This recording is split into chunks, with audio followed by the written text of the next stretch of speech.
Вечерва е втората полуфинална вечер на 30-тото јубилејно издание на Макфест. Ќе бидат представени 15 песни, од кои 9 ќе влезат во финале. Втората полуфинална вечер ќе ја отвори Даниел Дан со песната "Да не те знам". Настап ќе има и Наде Талевска, која од 2003 година редовно настапува на Макфест, како и Зоран Илиев од Штип, победник на Макфест во 2011 година. Пеачите се подготвени за вечерашното издание. Малку поразлично од тоа што сум пеела до сега, бидејќи биле само балади, ова е веќе повеќе нека на фанк стил. Интересно е, доста побрзичка е, се надевам дека ќе се допадне на публиката. Штип, се надевам дека ќе ви се свига и ќе гласате. Па искрено очекувам да испеам како што знам, бидејќи тоа ми е единствена цел, секако да влезам во финале. Да се биде дел од овој фестивал е секако голема чест за секој пеач, пеачка. Така исто и мене, и сум многу среќен што сум дел од оваа цела организација. Јас сум Стефани Стефановска и сум пратеч и вокал на Наде Талевска и на Игор Митровиќ. Наде Талевска пее вечерва, вчера пееше Игор, влеговме во финале.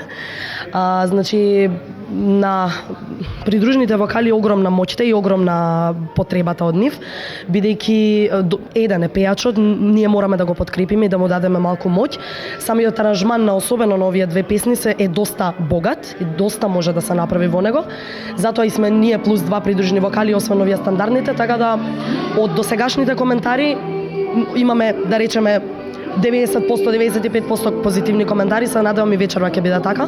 На ревијалниот дел настап ќе имаат 5 мина изведувачи. Јан Кириловски за вечер, Маја Вукичевиќ, Гоци Катерина Мицанови, Бојана Атанасовска и Цвета Канглигорова се првите 5 мина што настапуваат во ревијалниот дел за јубилејното 30-то издание на Макфест. Финалистите се бираат преку стручно жири и преку СМС гласови на публиката. 50% од гласовите се од жири комисијата, 50% од гледачите. Што се однесува до наградувањето, и годинава фестивалот обезбеди богат награден фонд. Првонаградената композиција ќе добие 10.000 евра. За второто место ќе бидат доделени 7.500 евра, а за третото место наградата е во износ од 5.000 евра.